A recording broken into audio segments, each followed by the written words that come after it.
आज एक हेल्दी सा शरबत बना के तैयार करेंगे। ये है जामुन का शरबत। जामुन सेहत के लिए बहुत ही ज़्यादा अच्छा रहता है, स्पेशली जिन लोगों का शुगर लेवल ज़्यादा रहता है उनके लिए। बिना शक्कर यूज़ किए इसको हम बना के तैयार करेंगे और फ्लेवर के लिए कुछ इंग्रेडिएंट्स इसमें डालेंगे। ये झटपट बन के तैयार होता है और टेस्ट में भी बहुत ही अच्छा है। एक बार अगर आप इसको बना लेते हो तो फ्रिज में रख के 2-3 दिन तक पी सकते हो। चलिए रेसिपी शुरू करते हैं। यहाँ मैंने कुछ जामुन ले ली है, इसको अच्छे से धो के ले लिए। जामुन में ना बहुत मिट्टी रहता है, इसलिए आपको 2-3 बार इसको धो के पहले से लेना है। जामुन का पल्प हम निकालेंगे क्योंकि शरबत बनाने के लिए जामुन का पल्प तो निकालना पड़ेगा। जामुन का पल्प निकालने के लिए थोड़ा सा टाइम ज़रूर लगता है। एक जामुन का पल्प निकाल के मैं आपको दिखा देती हूँ। बस थोड़ा थोड़ा करके चारों तरफ से इस तरीके से निकालना है और इसका सीड्स जो है उसको छोड़ देना है। जितना जामुन मैं कटोरी में लाई हूँ उसको निकालने के लिए कम से कम 20 से 25 मिनट तो लग जाएगा। एक में निकाल के आपको दिखा दिया। इस तरीके से सारे जामुन का पल्प निकाल के पहले तैयार करना है। एक कटोरी जामुन से पल्प निकालने के बाद आधा कटोरी हो गया पल्प और इसका जो सीड्स है वो निकल गया। इसमें हम शरबत बना के तैयार करेंगे। तो एक ब्लेंडर की जार ले लेंगे। छोटा वाला ब्लेंडर जार मैं यहाँ यूज़ कर रही हूँ क्योंकि ये जो जामुन का पल्प है क्वांटिटी कम है इसका। सारे जामुन पल्प को इसमें ले लेंगे। अभी हम इसमें ऐड करेंगे सौंफ। फ्लेवर के लिए और सेहत के लिए सौंफ अच्छा रहता है, इसलिए मैंने 1 चम्मच सौंफ इधर ले लिया है। कुछ पुदीने की पत्ते ले लेंगे। आधा इंच पीस अदरक को मैंने छिलका निकाल के छोटे टुकड़े में कट करके रखा था, उसको भी डाल देंगे।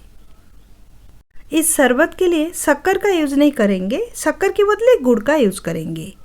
2 टीस्पून गुड़, कद्दूकस किया हुआ गुड़ है ये। अभी हम सारे चीज़ को थोड़ा सा पानी मिला के ब्लेंड करके ले आएंगे। सारे इंग्रेडिएंट्स को अच्छे से मैंने ब्लेंड कर दिए और ये पूरा चिकना हो चुका है। अभी हम एक बाउल ले लेंगे। बाउल के ऊपर एक छन्नी रखेंगे। छन्नी में हम जामुन की पल्प को ले लेंगे जिसको हमने ब्लेंड करके रखा था। इसको अगर हम नहीं छानते हैं तो भी चलेगा, लेकिन छानने से इसमें जो दरदरा अंश है जैसे कि अदरक और सौंफ का, वो छन्नी के ऊपर रह जाएगा और फाइन सा पेस्ट जो है वो बाउल में चला जाएगा। फिर हमको शरबत बनाने के लिए आसान होगा। इस तरीके से स्पैचुला में मिलाते हुए हम इसको छान लेंगे। पहले से जामुन से बहुत सारे रेसिपीज़ में ऑलरेडी बना चुकी हूँ। डिस्क्रिप्शन बॉक्स या आई बटन में आपको लिंक मिल जाएगा। वहाँ जामुन की आइसक्रीम, जामुन के रायता और जामुन का केक भी है। बहुत सारी चीज़ ऑलरेडी मैं डाल चुकी हूँ। जामुन की पल्प को हमने छान ली है। शरबत बनानी है तो अभी हम इसमें ठंडा पानी मिलाएंगे। 2 ग्लास यहाँ मैंने पानी मिलाई। थोड़ा सा काला नमक डालेंगे टेस्ट के लिए और उसके साथ कुटी हुई काली मिर्च भी मैंने डाला 1/4 टीस्पून। सारे इंग्रेडिएंट्स को एक बार मिला देंगे। इस टाइम आप टेस्ट करके अगर इसमें ज़रूरत हो तो और भी गुड़ डाल सकते हो। आप इसकी कलर देख सकते हो कितना अच्छा ये दिख रहा है।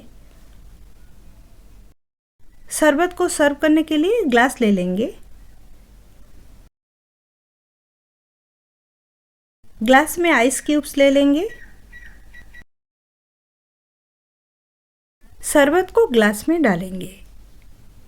पहले से हम इसमें ठंडा पानी भी डाल चुके थे और थोड़ा सा पुदीना के पत्ते से ग्लास को सजा देंगे। तो अभी हमारा जामुन शरबत बन के तैयार है।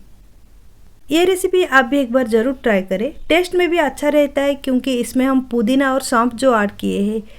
बहुत लोग नॉर्मल ऐसे जामुन की पल्प निकाल के उसको खा लेते हैं और शरबत बनाने के टाइम शक्कर डाल के उसको शरबत बनाते हैं। शक्कर को स्किप करके आप एक बार गुड़ से बनाइए और देखिए इसका टेस्ट कितना अच्छा लगता है। रेसिपी के बारे में आपके अनुभव कमेंट सेक्शन में शेयर करें। इस तरीके की बहुत सारी नई नई रेसिपी के लिए मेरे चैनल को सब्सक्राइब करें और राइट साइड में जो बेल आइकन है उसको ज़रूर क्लिक करें।